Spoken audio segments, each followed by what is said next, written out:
كتنوض غير باش تعاود طيح. يمكن هذه هي القصة ديالنا مع التكنولوجيا كبشرية. هاد الشي عشتو في هاد الحرب الباردة ونفضل نموت وما نعاودش نشوفو في شي وقت آخر.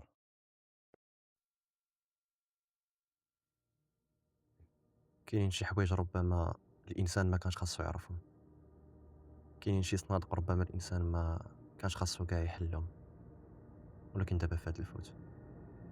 نهار على نهار كيكبر عندي واحد الإحساس ديال أن شي نهاية مأساوية جاية، خاصة إلا كانوا الأمور زاكية. النهاية كنحس غتكون دموية ومع ذلك هادشي ما بقى كيحرك فيا والو. سنين وحنا في هاد المركز، سنين وحنا غير كنتسناو، سنين وبرود الحرب كتجمد في رواحنا. اللبسة العسكرية من كترت ما لبسناها ما بقيناش نقدروا نعرفوا ريوسنا بلا بها. ريحة القهوة ولا العرق هما الوحيدين اللي ولينا كنميزو، والضو ديال الشاشة اللي قدامنا نسانا في شي حاجة سميتها ضوء الشمس. وسط هادشي كاملو لقيت راسي داير بيا واحد تنوع كبير ديال الآراء ديال الناس اللي خدامة معايا. كاين اللي ما كرهش يقصف الميريكان دابا قبل ما تزرب علينا، كاين اللي سطاتو الوطنية السوفيتية وباغي الحرب تبدا باش يستمتع بالرعب ديال العدو، كاين اللي جاي يدير غير خدمته ويتخلص عليها، كاين اللي ما كرهش يتقصف ويموت ويتهنى من هاد حالة الوسواس، كاين اللي باغي غير يشوف شي إشارة في ديك الشاشة غير باش يحارب الملل. وكاين انا اللي ما بقيتش عارف شنو كندير هنا ولا كيبان ليا لا الحرب لا السلم ما يستاهلوا مازال انني نبقى عايش.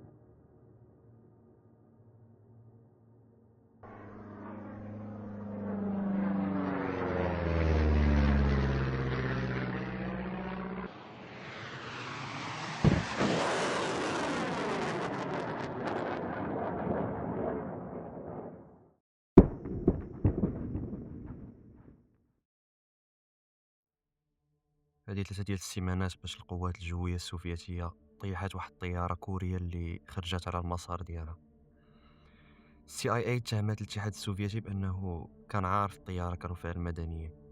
القوات الجوية ردات وقالت باللي كانوا كيستهدفوا طيارة عسكرية أمريكية اللي تقاطع المسار ديالها مع الطائرة الكورية. وصلتنا من بعد أنباء وأخبار على شي مؤامرات أمريكية من موراء الحدث. هادشي خلانا عايشين على أعصابنا أكثر من العادي في مركز المراقبة والتحكم. ما عرفتش واش لسوء الحظ ولا حسن الحظ، ولكن غادي تطلع واحد الإشارة في شاشة المراقبة، واحد الضو أحمر كان كيمشي وكيجي. يمكن الشيطان تشكل لينا في مادة وعينيه هما اللي ولينا كنشوف. الإشارة كتدل على أن الميريكان طلقات الصواريخ دياولها علينا.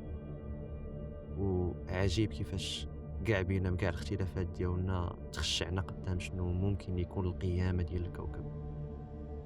سنين والإنسان فوق هذا الكوكب، سنين باش الحضارة البشرية بدات، سنين ديال هاد الحرب الباردة وسنين ديال هاد الخدمة في هاد المركز. كلشي غادي تلعب في 16 دقيقة الجاية. الحاسة ديال الوقت ما كنهضروش عليها بزاف ولو أنها مهمة. عاد فهمت بلي الإحساس ديال الوقت نسبي. 16 دقيقة كانت هي المدة اللي كنفطر فيها وكنلبس فيها البدلة العسكرية باش نبدا الخدمة، وكانت كتجيني ديما مدة قصيرة ومزيرة.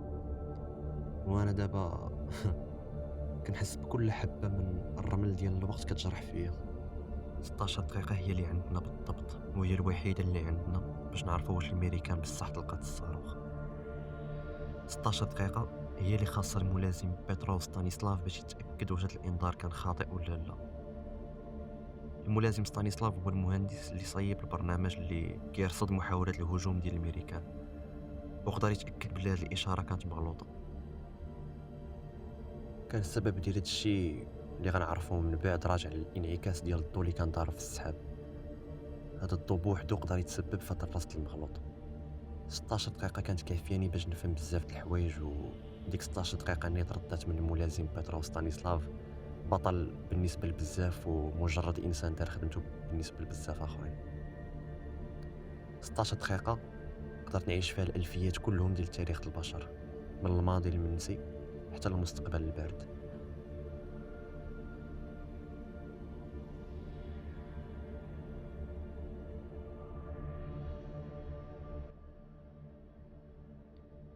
يمكن البشرية واقيلا غتفنى والأسباب غتكون تافهة، ألا وهي العجز والجشع. السمر ديال الغيران والقسوة د الغابة خلاتنا نصايبوا الأدوات، نكتشفوا الزراعة ونتشوا الصناعة، قدرنا نستعبدوا الطبيعة وقنعنا ريوسنا باللي حنا هما الأسياد. صنعنا من بعد أدوات اللي سميناها بالذكية واللي خدامة بمنطق مشلول سميناه بالخوارزميات. كنحاول نتخيل شنو كان ممكن يطرى لو البرنامج ديال الملازم بطرس ستانيسلاف ما كانش فوق منه إنسان اللي حاضيه، إنسان اللي يتأكد واش البرنامج غلط ولا لا. وليت كنحس باللي ولينا كنشوفوا العالم المثالي هو عالم اللي التكنولوجيا غادي تقرر شنو خص يدار بلا ما تشاورنا. واش فعلا هذا هو العالم اللي كيتسنانا؟ عالم فيه التكنولوجيا غتكون هي الإله الواحد، إله كلي المعرفة ولكن في نفس الوقت منعدم الحكمة، دماغ ما عنده حتى شي روح. أنا اش عرفني أصلا في هادشي؟ السيرفيس ديالي قريب يسالي كما كان الحال. كل مرة كنرجع للدار كنسمع الإعلام الوطني كيهضر على شي اختراعات علمية جديدة، وكل مرة الخوف ديالي كيزيد يتأكد. السميات ديال الاختراعات كتنسى عليا بحكم أنه أنا ماشي التخصص ديالي هذا، ولكن واحد بالضبط ما قدرتش ننساه وغنبقى ديما نفكرو. المتخصصين كيقولوا باللي باقي ما خرجش من النظري للتطبيقي، كيسميوه بالذكاء اصطناعي.